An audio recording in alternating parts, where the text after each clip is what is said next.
So what we want to do now is map the upper half plane minus a disk on the imaginary axis to an annulus or ring shape. So basically the interior of the unit circle minus a smaller disk of radius c. And we'll find out what, we don't choose what that radius c is.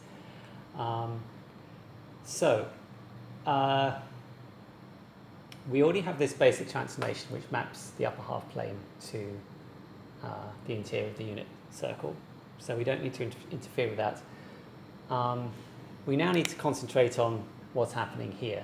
So the first thing is that this region is going to get mapped to this region. So life is going to be easier if we make sure that the imaginary axis in the z-plane gets mapped to the real axis in the w-plane.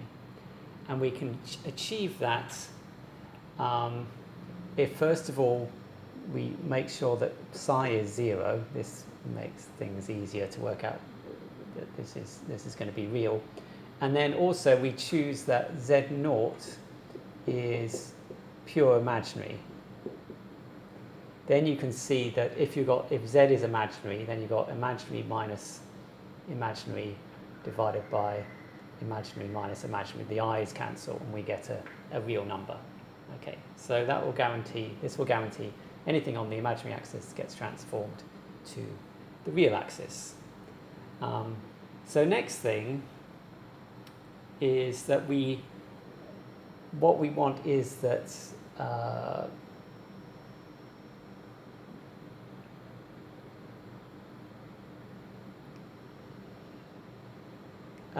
this point here gets mapped to this point here, and this point here is going to get mapped to this point here.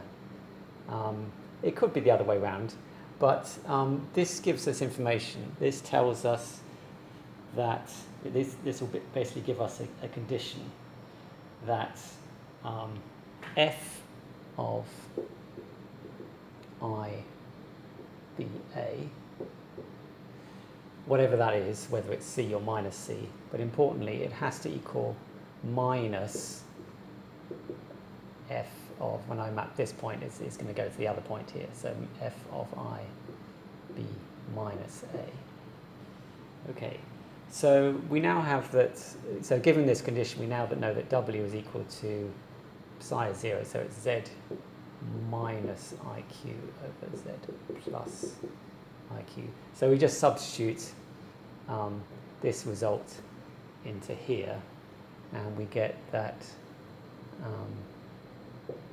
I b plus a minus iq over, I don't really need the i's, okay, just leave the i's out since they'll cancel top and bottom.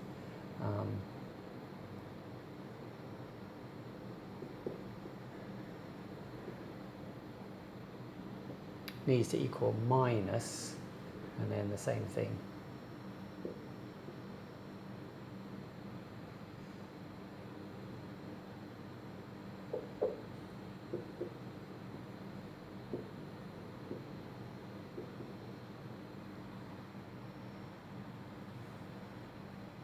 So I just need to rearrange this. So I don't need these brackets here either.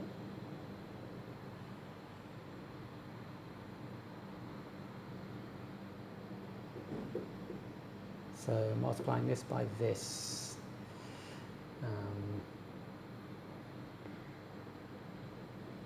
going to have this times this gives me b squared minus a squared, and this times this gives me minus q squared, and then I've got b minus a times minus q, which is the same as plus q a minus b, and then I've got q times b plus a. Okay, and that is equal to multiplying this by this, and being careful with signs. Okay, I've got b squared minus a squared times minus, so that's a squared minus b squared. and I've got q times minus q with a minus sign gives me plus q squared. And then I've got q times a minus b,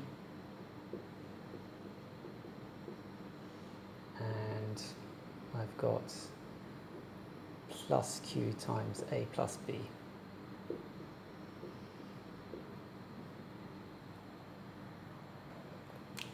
So this cancels this cancels this. I've got 2q squared on one side and 2b squared minus a squared. So that gives me q squared equals b squared minus a squared, or q equals root b squared minus a squared. So I know what q is now. So I got my transformation. The last thing I'd be interested in is what c is.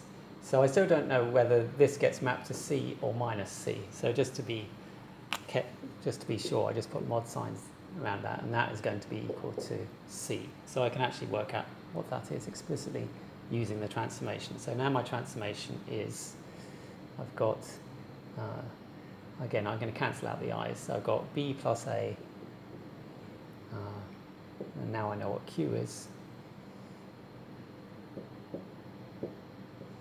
Obviously, b has to be larger, this distance b has to be larger than a, otherwise it will intersect this, so that sort of makes sense.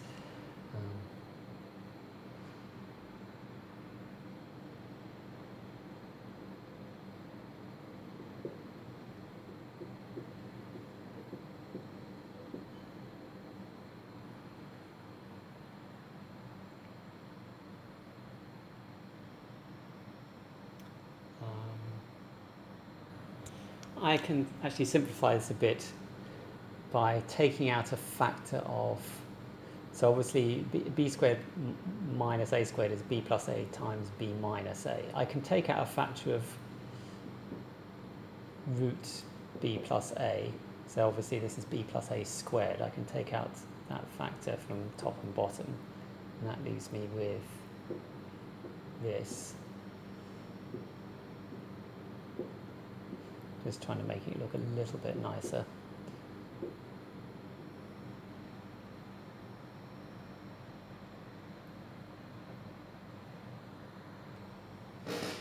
I'll then multiply top and bottom by this plus this.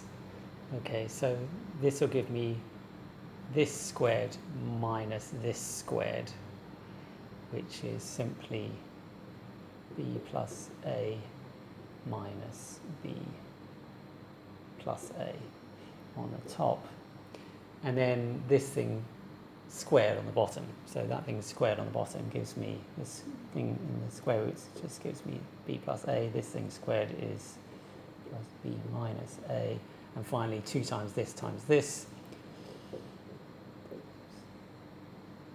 b squared minus a squared.